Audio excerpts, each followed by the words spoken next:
Hey everybody, what's going on? Welcome back. Today is December 8th, that is a Tuesday, and today we are talking about the Enlightenment, day three of this PowerPoint. Of course, we've been talking about the Enlightenment for about 7 days now, I believe. Today we're talking about Montesquieu and Rousseau. This is the third day of this PowerPoint. Remember, the first day was the overview, which was last Tuesday, I think.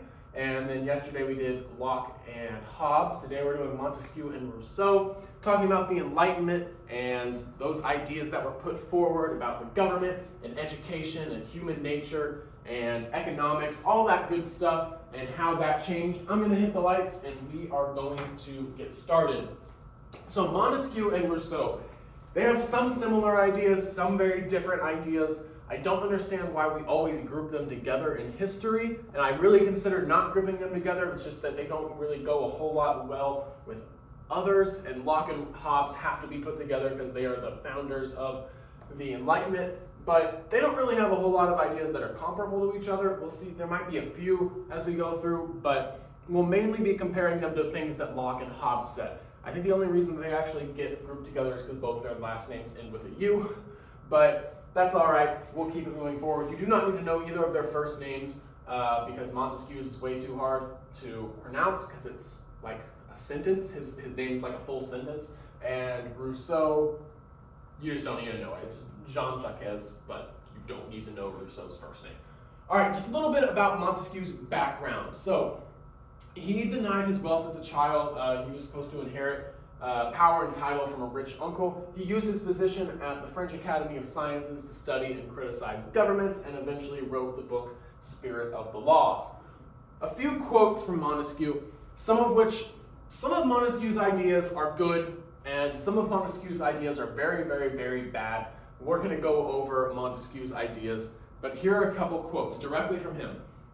"I can assure you that no kingdom has ever had as many evil wars as the kingdom of Christ." Montesquieu is going to be a very, very big critic of Christianity. He is going to be a very big critic of religion that goes to war for any reason. And remember that Christianity, they went to war during the Crusades. As a religion, they took up arms and they went to Jerusalem and tried to take the Holy Land from the Islamic Turks, the Turks that were in Jerusalem at the time. They are going to go down to Jerusalem. They're going to try to take that land, and thousands of people are going to die throughout the Crusades. And all of the Crusades were started by Christians. So he's a very big critic of the kingdom of Christ, as he liked to call it. His second quote, which I really do like, is "When the lawmaking and law enforcing powers are united in the same person, there can be no liberty."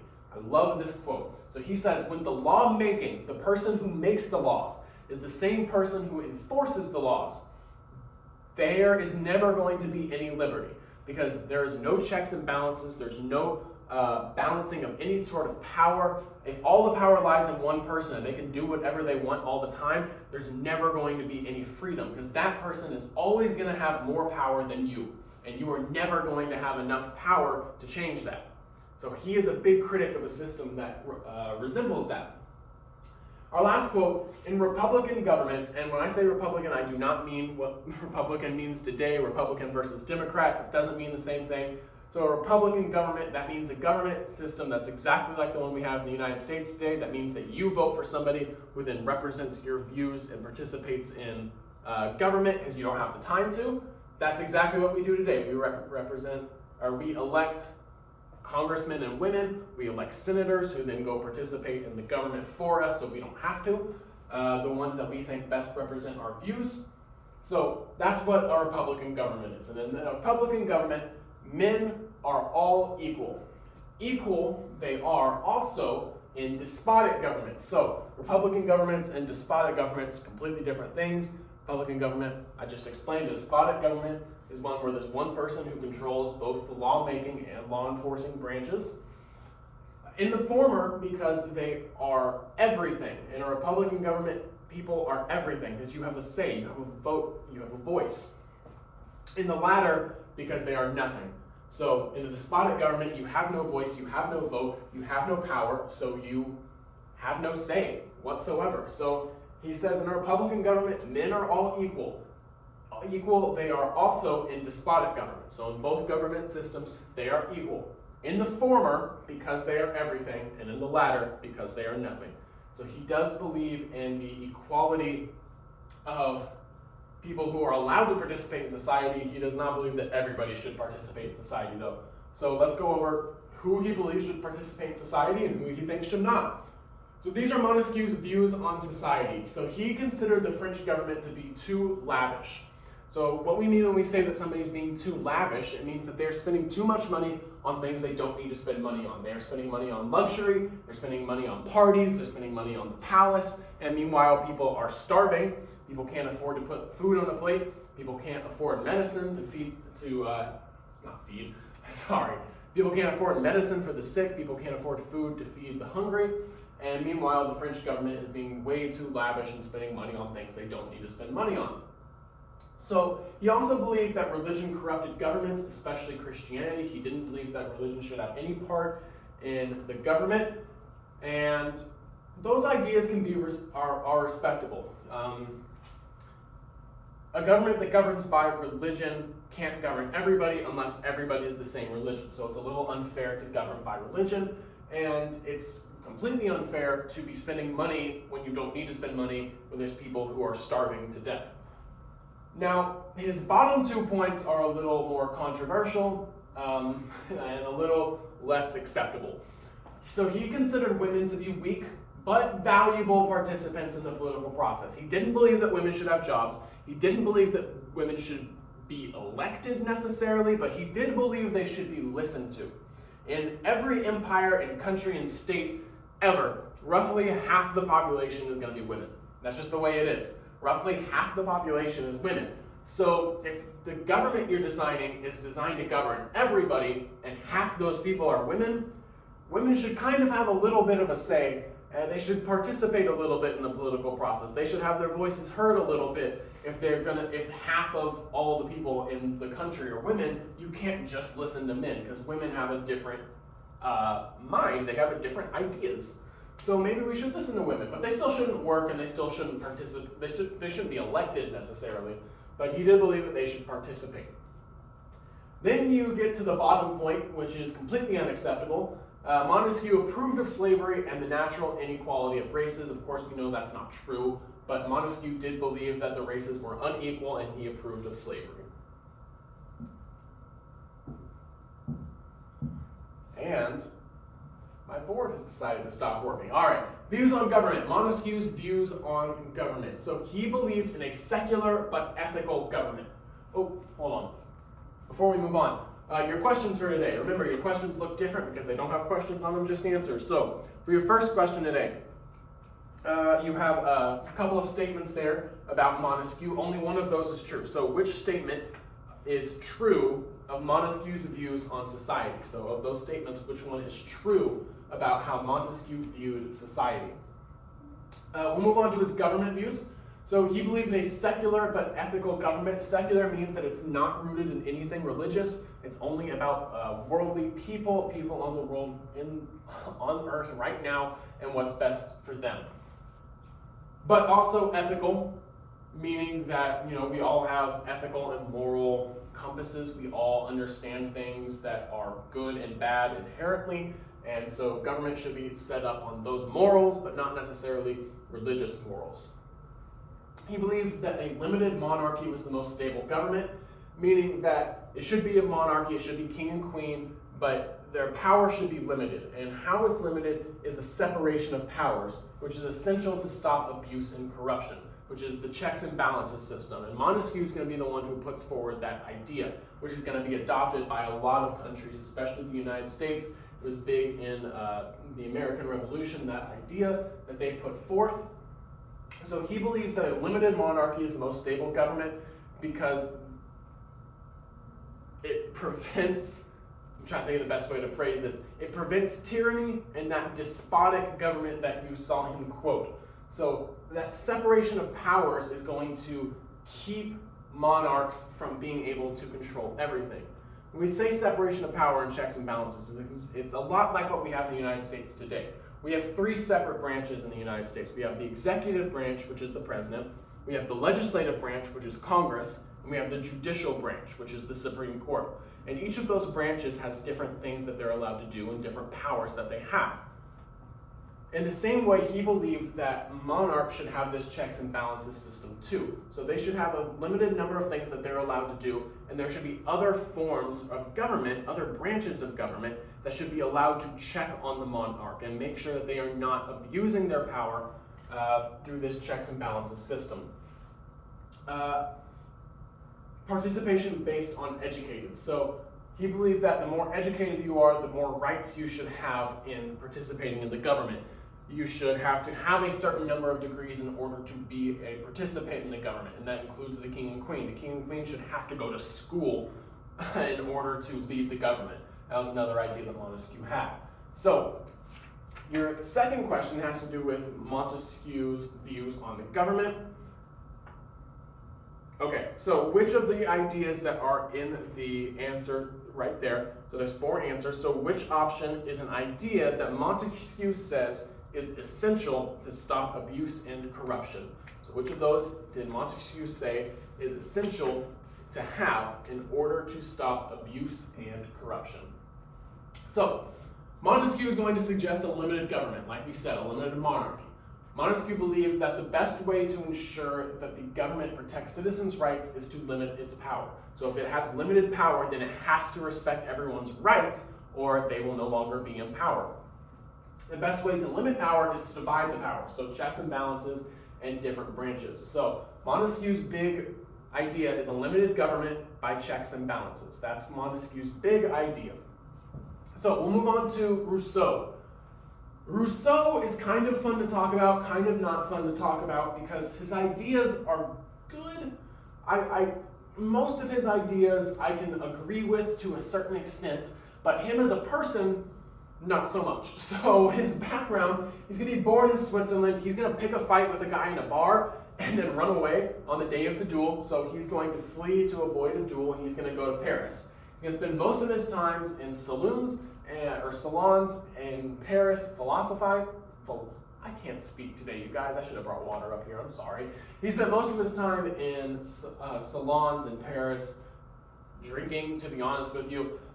He spent most of his life very, very poor. He was supposed to send money to Geneva to his wife and kids, but he never did. And then he got chased out of Paris because he owed everybody a lot of money, and into a cave where he sent a letter to his wife to come meet him to watch him die.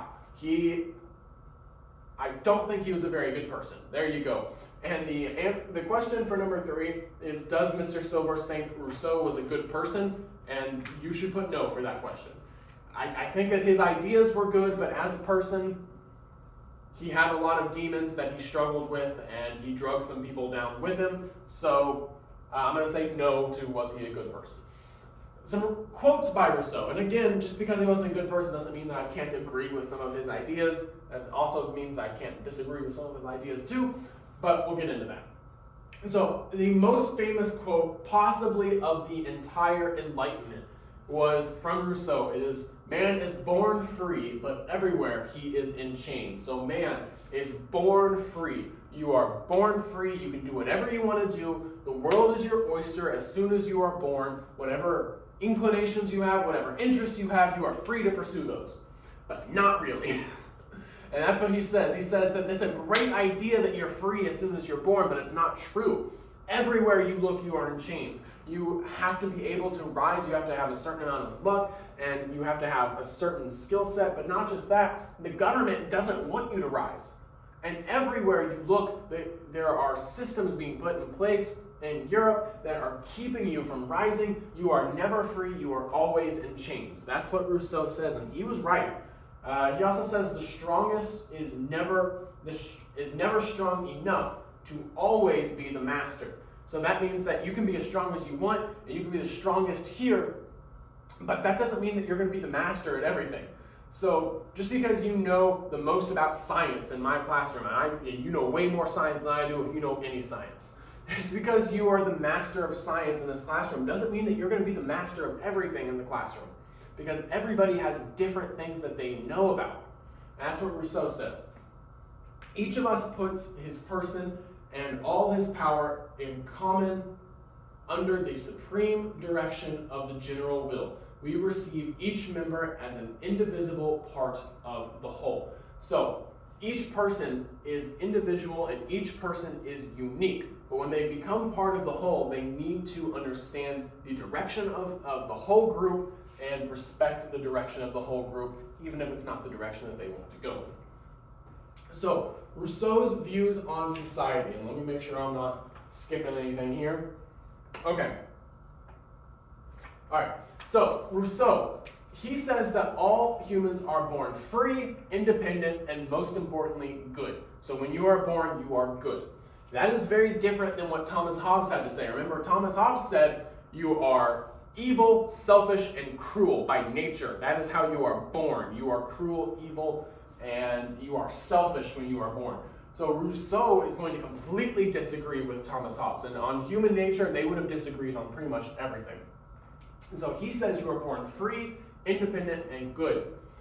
People would naturally live a happy life. If you were just in nature, if you could live completely free of government, you would live a happy life. Modern society is what corrupts people. So it's not your nature. You're not born evil. It's society that corrupts you. So he has focus on industry, focus on money making, focus on technology. This is what society is, and it corrupts people. That's what Rousseau thinks. And society is what makes people unhappy. It's not your nature. It's not the way you're born. It's being a part of society that makes you unhappy. It's being a part of society that makes you selfish. That is what Rousseau believes. Whereas Hobbes believes you're just born that way. Everybody is born evil and corrupt and cruel and selfish. Rousseau doesn't believe that. So on number 4, would Rousseau and Hobbes agree or disagree about human nature? Based on what I just said, that should be a pretty easy question to answer. But that's the question for number 4. So remember, number 1 was which statement is true of Montesquieu's views on society? Number 2, which option is an idea that Montesquieu says is essential to stop abuse and corruption? Number 3, do I believe that Rousseau was a good person? Number 4, would Rousseau and Hobbes agree or disagree on human nature? And we'll get to number 5 here in a second. So Rousseau's views on government. He said the best political unit is small. Best political unit is small to minimize the effects of society on human nature. The best government is a direct democracy with decisions made by a simple majority of men and only men. So he says that a direct democracy, which means that anytime we need to do anything, everybody should be polled. Everybody should vote. No government representatives. Everybody should have a vote every time. All decisions should be made locally according to the needs of the community. So there shouldn't be any big national votes. It should just be according to your community, small votes on what should happen. Consider elected executives necessary. So, naturally you're going to need people who are in charge of the nation as a whole. So, it's necessary. He doesn't like it, but it is a thing that has to happen. He believes that government should protect freedom. That should be the reason why governments come about. So the question for number 5, and please stay tuned for the rest of the video. True or false? Rousseau says that the best political unit is large. True or false? Rousseau says the best political unit is large. All right. Wrapping things up here with Rousseau's expansion of the contract theory. This is big. You're going to need to know this for the test. It's not on It's not on today's questions, but the contract theory is big in the Enlightenment. So Rousseau's ideal society. People would form a community and make a contract with each other, not a ruler. So we had the idea of the contract with John Locke, and he says that you give up certain rights so that the government can protect you. That's the contract that you make. He says it's not with the government, it's not with a ruler, it's with each other. You get together, you form a society, and you make a contract with each other. You make certain rules. You agree not to break the rules if they agree not to break the rules. It's very easy. He says that people would give up their needs for the greater majority. So you give up a little bit, but everybody benefits from it. And the community would vote on all decisions, direct democracy, like we said, and everyone would live by the decisions made by the majority. So you might not agree with every decision that's made, but you have to live by it. okay? Just because you voted a different way doesn't mean that you get to go live by that way if everybody else says that it should be a different way. So that's the contract theory from Rousseau's point of view, different than Locke's point of view. But that's going to wrap up today's video. I hope you enjoyed the lesson, Rousseau and Montesquieu and their ideas on government. So today's assignment, there's a Google form posted on our Google Classroom page. After you have finished watching the video, please fill out the Google form to get today's points. Mark yourself as president in Infinite Campus. And as always, if you need anything from me, please email me. We can set up office hours. I would be more than happy to meet. Just send me an email. Until then, once you finish with today's assignment, you are good to go, and I will see you later, Wildcats.